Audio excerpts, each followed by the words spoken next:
Hi friends, இன்றைக்கி ஒரு சூப்பரான ஒரு 10 நிமிஷத்தில் சூப்பராக செய்கிற மாதிரியான ஒரு chicken pepper fry, Chettinad pepper fry வந்து எப்படி செய்கிறதுங்கிறது தான் பார்க்க போகிறோம். ரொம்ப சிம்பிள், 10 நிமிஷத்தில் செஞ்சிடலாம். அதுக்கு என்ன தேவையான பொருள் அப்படிங்கிறத வாங்க பார்ப்போம்.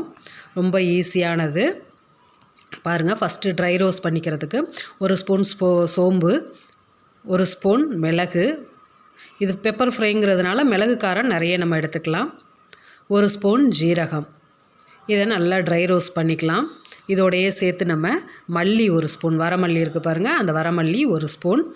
மிளகா வந்து 3 மிளகா தான் போட்டிருக்கேன். ஏன்னா மிளகு காரம் இதில் நிறைய இருக்குங்கிறதுனால மிளகா 3 போட்டிருக்கேன். உங்களுக்கு காரம் எந்த அளவுக்கு தேவையோ அந்த அளவுக்கு போட்டு இதை நல்லா பவுடராக அரைச்சி எடுத்துக்கலாம். இதை எடுத்தாச்சுன்னா அடுத்த 5 நிமிஷத்தில் எல்லாமே செஞ்சிடலாம்.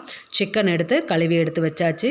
இஞ்சி பூண்டு பேஸ்ட்டு, ஒரு பெரிய வெங்காயம் ஃபுல்லாக நைஸாக நறுக்கி வச்சுருக்கேன்.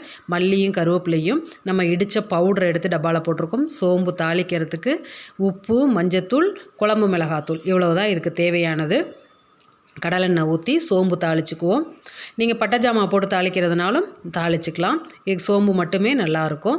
இப்போ இது நல்லா கோல்டு கலரில் வர்ற அளவுக்கு நம்ம கண்ணாடி பதத்தில் இருக்கும் பாருங்கள், அந்த அளவுக்கு வதக்கலாம். அதில் இஞ்சி பூண்டு எடுத்து வச்ச கருவேப்பிலை, மல்லி, உப்பு போட்டு நல்லா வதக்கிடலாம். உப்பு போட்டு வதக்கிறப்ப சீக்கிரம் வதங்கிடும். இப்போ இதில் கொஞ்சமாக மஞ்சத்தூள் போட்டுட்டு சிக்கனையும் போட்டு அந்த எண்ணெயிலேயே நல்லா பெரட்டி விட்டோம்னா 2 நிமிஷத்தில் சிக்கன் வெந்துடும். அப்போ ஈஸியாக இருக்கும் நம்மளுக்கு. குழம்பு மிளகாத்தூள் உங்களுக்கு காரம் எந்த அளவுக்கு தேவையோ அதை போட்டுக்கோங்க. ஏன்னா இன்னும் நம்ம அந்த பவுட்ரு வேற போடணும்.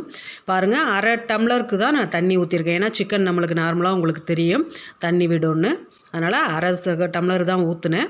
இப்போ நல்லா வெந்து வந்தோன்னே நம்ம இடித்து வச்சுருக்க பவுடரை உங்களுக்கு எந்த அளவுக்கு அதுவும் காரம் தேவைப்படுதுன்னு நினைக்கிறீங்களோ அந்த அளவுக்கு போட்டு நல்லா சுண்டை விட்டு இறக்குனிங்கன்னா சூப்பராக எண்ணெய் கக்கி வந்துடும். பிடிச்சிருந்தா சப்ஸ்கிரைப் பண்ணுங்கள். தேங்க்யூ.